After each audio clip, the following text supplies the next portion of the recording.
Good Thursday afternoon. It is just about 2 o'clock Central Time. I'm meteorologist Alexa Trischler from WWL Louisiana in New Orleans. I'm here to bring you the latest on Hurricane Helene, which has now been deemed a Category 3 major hurricane. So it has strengthened to a Category 3 per the latest update from the National Hurricane Center. They flew into the storm, the hurricane hunters, and found that the sustained winds at 120 miles per hour. So sustained winds at 120, gusting at 125. Keep in mind the threshold for a Category 4 storm is 130 miles per hour, so it's getting close to Category 4 strength. So Hurricane Helene now at Cat 3 strength, expected to make landfall tonight in Florida's Big Bend as a powerful, destructive hurricane. So here is the latest on what's coming our way going into the nighttime hours for the Big Bend of Florida.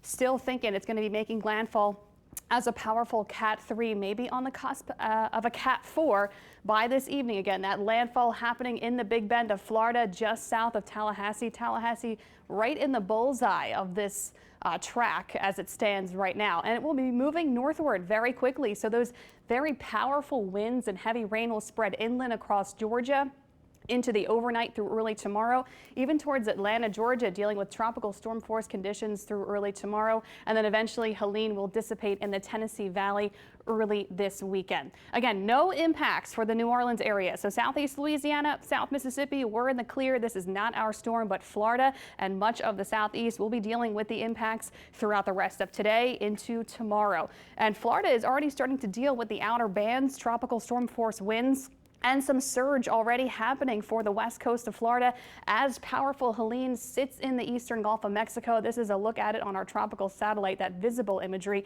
You can see just how major this storm is. I mean, how powerful and how big it is. And the eye clearly defined there, that eye wall closed off, the eye right there here on satellite. So this is a massive storm, a powerful storm, and there's really nothing in the way of it strengthening even more. So some further strengthening is certainly possible with Helene before it makes landfall this evening, again, in the Big Bend of Florida. Those impacts are still going to be pretty catastrophic for some, I would say, right along the Big Bend coastline. So now is the time again to get out of Dodge, evacuate, make those last-minute preparations. They should have already been done, but if you are scrambling in the Big Bend, South Georgia, now is the time to do it because we're just a few hours away from landfall. Like we've been mentioning, the entire state of Florida under a tropical storm warning or a hurricane warning. The blue is a tropical storm warnings, even Tampa Bay for a hurricane watch in effect for them. The Big Bend of Florida, South Georgia, even extreme southeastern Alabama under hurricane warnings in red. Those hurricane warnings do extend into much of South Georgia, all the way up to almost Atlanta, just south of Atlanta in the suburbs, dealing with a hurricane warning as the system races northward. Again, those impacts will be spreading inland late tonight and overnight. So those strong winds will continue to push into parts of Georgia tonight and overnight. Check this out, the rest of Georgia and South Carolina under tropical storm warnings, and parts of western North Carolina, the mountainous regions, in a tropical storm warning as well, because as the system gets pulled to the north with another upper low, we're talking about those prolonged impacts for the southern Appalachians. Now, this is going to be a huge storm surge event. 15 to 20 feet of storm surge possible for the Big Bend of Florida. So from Wakulla County all the way through Taylor County down to Cedar Key, the worst of the surge still expected around 15 to 20 feet of inundation.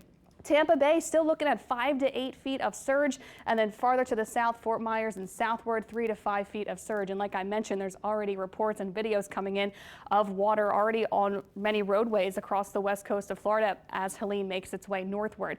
Tropical storm force winds already spreading across the peninsula, the outer bands, the heavy rain already piling in too across parts of the area, and the worst of it is not here yet. The worst is coming tonight for the Big Bend and into South Georgia. That's where the strongest winds are expected for the Tallahassee area, right along the coast, just south of Tallahassee. Again, that Big Bend region and into South Georgia, the Thomasville, Georgia area. This general region will see the worst of the winds, maybe 110 miles per hour or higher. And then northward along I-75 in South and Central Georgia up to Macon, 75 to 110 mile per hour winds possible. Now, the Atlanta suburbs, the wind speeds will be a little bit lower, but still talking tropical storm force winds for the Atlanta region, even 60 to 75 mile per hour winds expected just south of Atlanta from Macon, just south of Atlanta. So this is going to be a big wind event that will continue tonight into the overnight through early tomorrow for Georgia. Also, the flooding from the rain is, of course, going to be extreme for South Georgia and the Big Bend of Florida, where the eye makes landfall. But not only that, we'll see extreme flooding for parts of the southern Appalachians. So the Tennessee Valley, the mountainous parts of North Carolina, even North Georgia, getting in on that extreme flooding concern because of the upper level system that's kind of working alongside Helene, just kind of coming together and having its prolonged heavy rain impact that will sit over this part of the country, parts of the southeast through tomorrow. So unfortunately, with the terrain, combined with the terrain, of course, too, the higher elevations, landslides, mudslides certainly possible. So heavy rain will be spreading farther inland across the Tennessee Valley. So this is going to be a big kind of just unfortunate event for so many people across the southeast. So hopefully everyone has those last minute preps in order. They evacuated if they were told to evacuate. And this is just going to be a rough, to say the least, next day. So go get getting into the 7-day rainfall forecast. 4 to 6 inches of rain possible from this system going into the next several hours into the overnight for the Big Bend of Florida and South Georgia. So 4 to 6 inches of rain possible. So that is going to be some flooding concerns for sure. And then, like I mentioned, in the Tennessee Valley, maybe up to a foot of rain in a few spots for the Tennessee Valley, for the mountainous terrain of the southern Appalachians, anywhere from 8 to 12 inches of rain. So that's going to be a big rain for much of the southeast going into the rest of today into tomorrow. And then again, like today, we mentioned as the system continues to move to the north, we're talking about severe weather risk with this. The isolated tornado risk is a little bit more pronounced for the Carolinas, off the coast of the Carolinas, coastal Georgia, even parts of North Carolina. That's where the tornado risk is highest today through early tomorrow. So we'll get those quick spin up tornadoes in this region as Helene continues to push northward. Even the peninsula, parts of the Big Bend, under a slight risk of severe weather, meaning the tropical tornadoes, the quick spin-up tornadoes, just adds insult to injury. Not only do we have the rain, the wind, and the surge, but also the tropical tornado threat will be across the southeast, particularly off the southeast coast, Georgia and the Carolinas for the rest of today into tomorrow. So we've got Helene, which is now a Category 3 major hurricane, and possibly seeing further strengthening the rest of today with that landfall expected this evening in Florida's Big Bend. We've got Tropical Storm Isaac, which did develop in the northern Atlantic basin. That's actually headed east. It's not going to bring any impacts to the United States. It looks like it will not bring any impacts to anybody. So we've got Isaac formed out there. Invest 98, which is another area with high tropical development chances out in the main development region. It looks like it will be staying out in the open Atlantic.